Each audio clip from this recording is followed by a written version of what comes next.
경도의원들의 한마디를 통해 경기도의 다양한 이슈와 정보를 가감없이 전해드리겠습니다. 경기 포커스 한마디만 합시다. 오늘은 신미숙 경기도의원과 함께하겠습니다.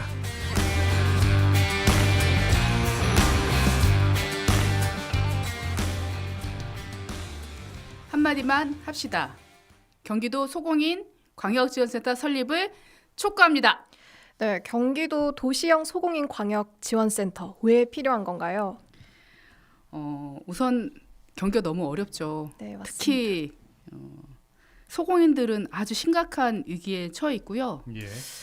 아마 중앙정부 차원에서도 굉장히 여러 가지 정책들을 했었는데 그 정책들이 좀 줄어들고 있는 상황입니다.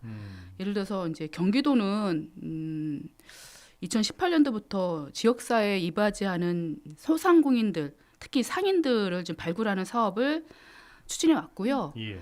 그거를 근거로 2019년도에 조례 제정을 마련했습니다. 네. 그래서 소공인들을 위한 어떤 뭐 100년 소공인들 그런 기업들을 중소배천부에서도 같이 겸해서 2023년부터 예산을 했었고요. 예. 최초 23년도는 예산을 29억 9,400만 원 이렇게 했었는데 그 다음에 24년도는 4억 2,700만 원으로 아주 그냥 거의 한 82.4%, 80% 넘게 삭감이 됐고요. 예. 심지어 이제 2020년도에 한 80% 정도에서 23년도는 20%만 선정했고 24년도 작년은 단 한 개의 그 100년 소공인도 지정하지 않은 사항으로 그래요?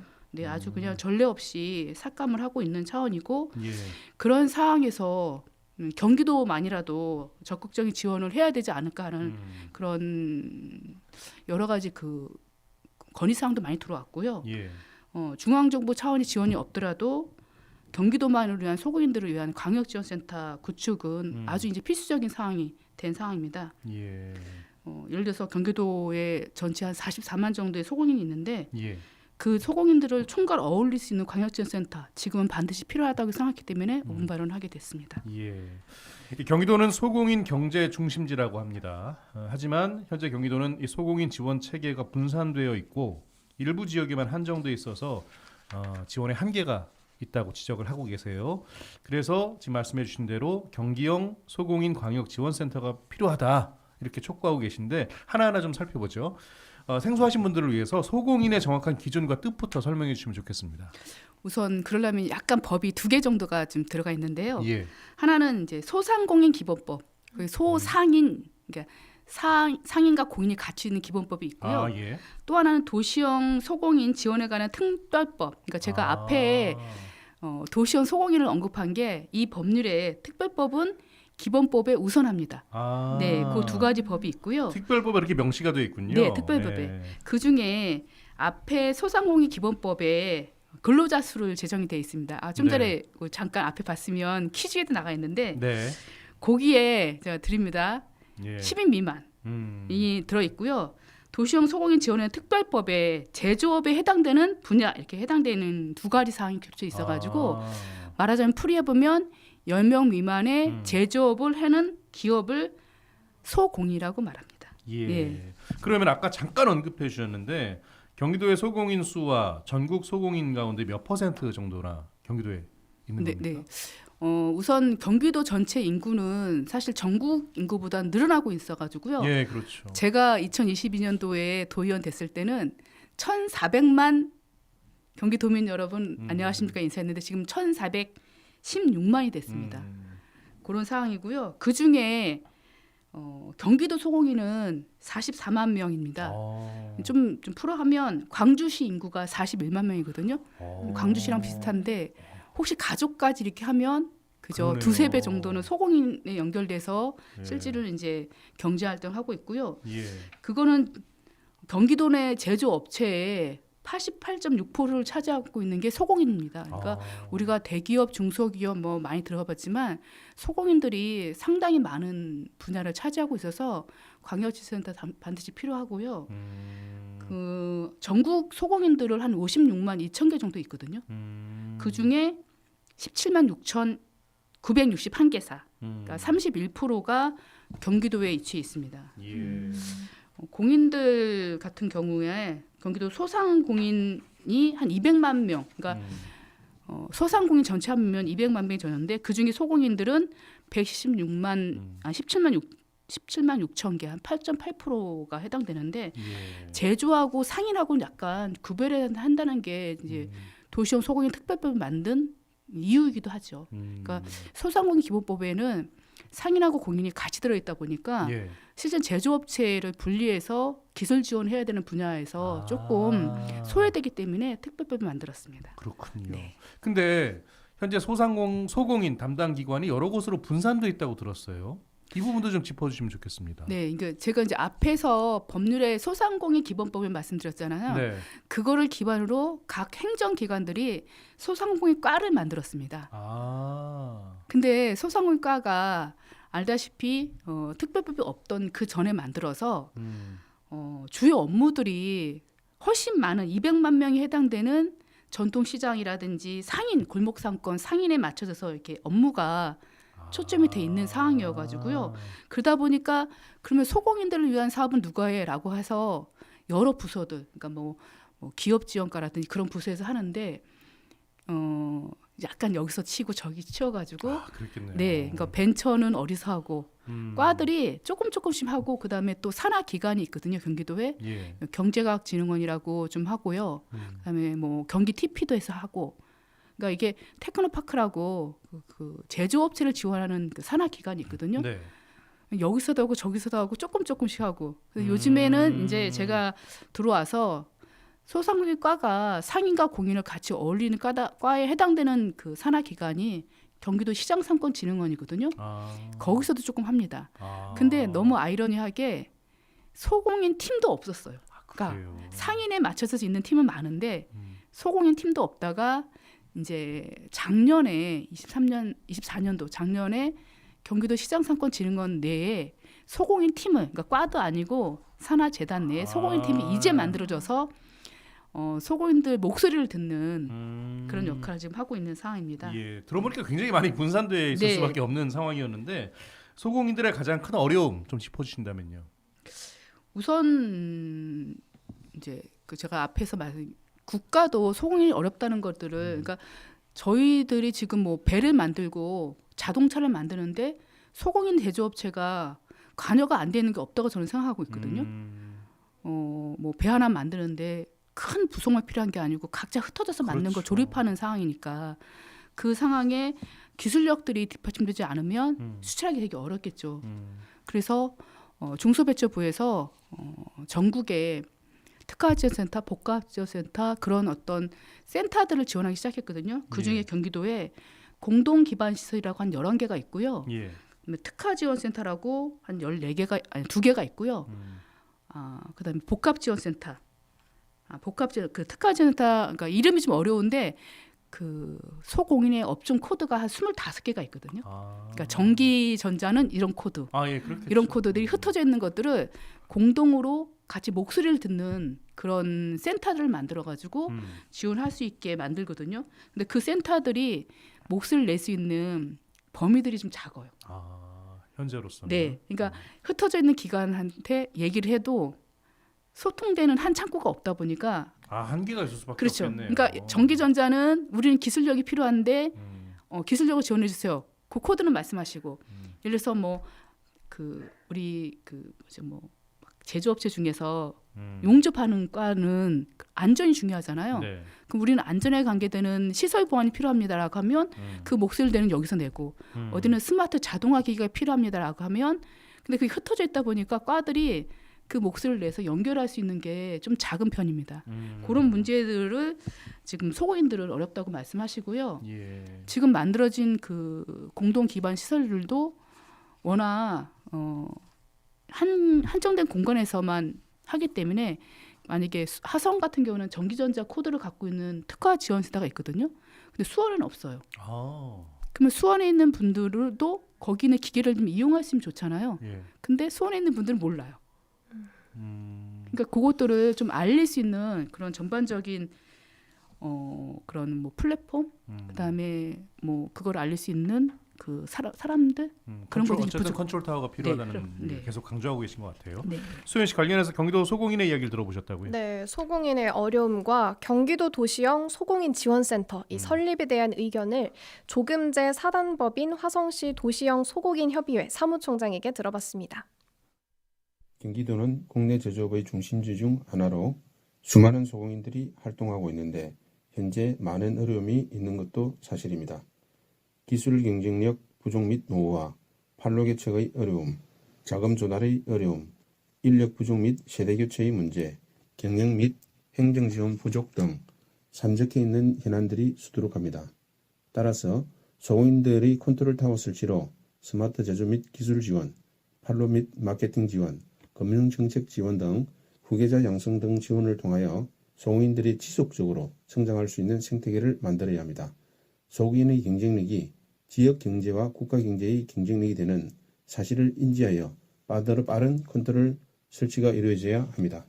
네, 현재 많은 어려움이 있다고 하는데요. 예. 소공인들이 좀 지속적으로 성장할 수 있는 생태계를 우선적으로 만들어야 한다고 하고요. 컨트롤 타워 역할을 수행할 수 있는 경기도 도시형 소공인 지원센터가 꼭 필요하다고 말해주셨습니다. 2023년이죠, 의원님. 공식적으로 그 소공인 전담부서 설립을 요청했다고 들었는데요. 이후에 어떤 변화가 있었을까요?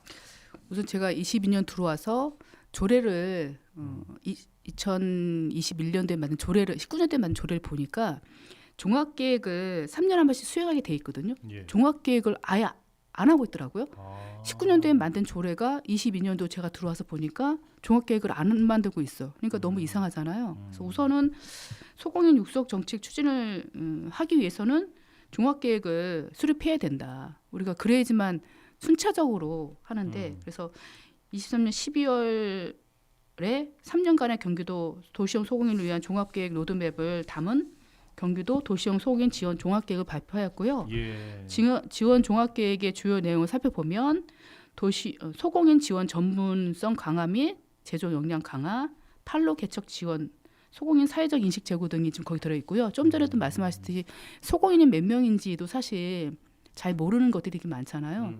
그런 상황이기 때문에 소공인들에 대한 인식이 저는 80% 넘는 굉장히 큰 시장이 있잖아요. 거기에 예. 우리 젊은 친구들이 얼마나 그 넓은 시장인지를 좀 알아서 거기에 자기 꿈을 펼칠 수 있는 그런 상황까지 좀 맞추고 싶거든요. 그런 변화가 조금씩은 있습니다. 알겠습니다. 근데 그 지원이요. 앞서 잠깐 언급해드렸는데 경기도 일부 지역에서만 이 지원이 이루어지고 있다고 들었어요. 이렇게 지역이 좀 제한되어 있는 뭐 특별한 이유가 있을까요? 우선 가장 중요한 거는 각 시군의 재정 자립도가 다르다는 겁니다. 그게 이제 도청과 그 시군도 합쳐 보면 평균 지금 현재 55% 정도가 그 자립도거든요. 예. 그게 갈수록 떨어지고 있어요. 그러니까 그 평균 재정 자립도. 네, 23년도보다는 한 5%가 떨어진 상태가 이제 작년 기준인데 네. 그러다 보니까 국가나 경기도가 예를 들어서 뭐 마케팅이라든지 그다음에 스마트 공정을 하기 위해서 공모 사업을 하면 그게 100% 다해지면 좋은데 예를 들어서 작년에는 경기도 전체에 한 267개 정도를 지원했는데 네. 그 중에 이제 31개 중에 19개 시군만이 거기에 해당이 됐었거든요. 그럼 12개 시군은 아예 지원을 할 수 있는 상황이 안 되는 게 매칭 비율이 있습니다. 예. 그러니까 한 이렇게 제조 공장으로 해서 뭐 5천만 원 지원해. 그러면 3,500만 원은 경기도가 지원하고 1,500만 원은 뭐 3대 7로 뭐 이렇게 지원한다면 그게 10개면 또 시군의 입장에서 한 1억 5천을 지원해야 되거든요. 그렇죠. 네. 그러다 보니까 재정 체력도가 낮은 시군들은 아예 신청을 안 하는 경우가 많고요. 사실 경기도가 이제 그 예산의 한계가 분명히 있어가지고 네. 25년도는 기준으로 보면 한 27억 정도를 지원했는데 그 중에 경기도가 17억 원이었습니다. 그러니까 나머지는 한 10억 정도는 시군이 부담을 한 건데 그걸 부담할 수 없는 시군들은 아예 신청을 안 한 상황이어가지고 거기는 소공인들도 분명히 굉장히 많으시거든요. 좀 안타까운 일들이 일어나는 상황입니다. 어쨌든 지자체 예산 네. 상황 때문인데 자 이런 상황에도 불구하고 대규모 수출 성과를 거둔 곳도 있다고 들었어요. 네. 이 부분도 좀 소개해 주시면 좋겠습니다. 물론 예산이 이제 중소기업, 기업을 지원하는 예산들은 제가 말씀드린 거면 되게 많이 있습니다. 저는 이제 소공인이랑 관계되는 것 중에 지금 도시형 소공인 지원 특별법에 의해서 지원되는 25개 업종 코드에 해당되는 거거든요. 네. 그 중에 사실 경기도가 작년에 최초로 한 3억 정도를 예산을 소공인 박람회 예산을 세웠거든요. 아. 그게 3억이 되게 작은데 예. 경기도에 지페어라고 예. 중소기업 그 박람회를 하는 게 있는데 있죠, 있죠. 그 예산에 태워가지고 소공인 음. 박람회를 그 안에 부스를 따로 만들었어요. 아, 그 안에서. 네. 아, 그게 예. 약간 서로 이제 그 연동해가지고 근데 그 성과가 너무 놀랍게도 수출 성과가 예. 1,690만 달러 하나로 한 230억 정도의 수출 계약을 맺은 거예요. 굉장히 큰 성과를. 네, 그러니까 3억을 얻었네요. 경기도가 투자했는데 230억 원에 저는 이게 요즘에 K 브랜드, 네. K 소공인들의 저력이라고 생각하거든요. 네. 우리 제품은 우리 소공인들이 생산하는 제품들은 굉장히 경쟁력이 있고요. 화성시 소공인 지원센터에 있는 분들도 물론 들어가서 네. 제가 알기로는 몇 군데 회사들이 수출 성과를 냈거든요. 음. 굉장히 너무 감사하게 생각하고 음. 이 독자적인 K 브랜드에 맞춘 수출 네트워크를 좀 확대를 하면 올해 그 예산을 한 1억 정도 추가했는데 저는 너무 그것도 감사드리고 예. 그러면 이제 그 작년에 50개 회사가 나갔다 그러는데 50개보다 더 많은 회사들이 소공인 박람회에 참여할 수 있고 또 더 많은 수출 성과를 낼 거라고 기대하고 있습니다. 예. 아니 들어보니까 그 정도 성과면은 더 많은 투자를 해야 될 것 같은데. 네. 자, 어찌됐건 경기도 도시형 소공인 광역지원센터 설립 통해서 보니까 경기도 경제에도 긍정적인 영향을 많이 끼칠 것 같아요. 어떻게 보십니까? 네, 뭐 수치로 여러 가지 수치들이 있는데 그래서 경기도가 전국에서 차지하고 있는 제조업 자체는 한 76%를 기여한다는 발표가 있습니다. 네.